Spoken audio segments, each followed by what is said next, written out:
can go on board her and have a look around. The guys that will show you around her are extremely good at their job.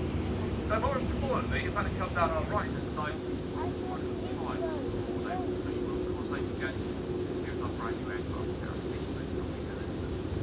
R08 is the first and lead ship of the Queen Elizabeth class of super aircraft carrier. Now, ladies and gentlemen, this is the largest ship ever built on the Navy. She weighs in at 17,000 tons, making her in fact 3 times the size of one of our previous Invincible class of aircraft carrier.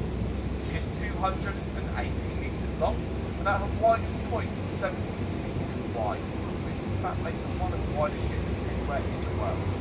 But despite this, despite being brand new, of course, she was actually designed and built back in 1999.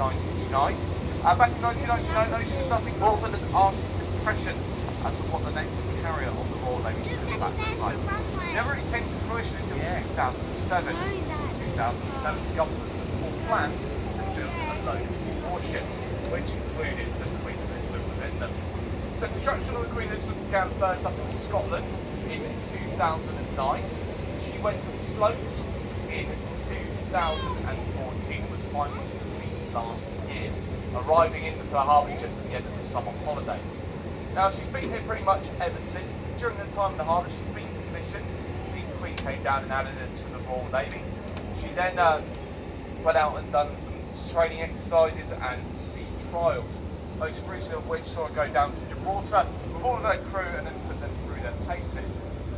However, she arrived back in Portsmouth not long after being in Gibraltar, and it got turned into a bit of a building site. So as you can appreciate at the moment, she's got quite a lot of work taking place upon her, but it's still in preparation for the next stage of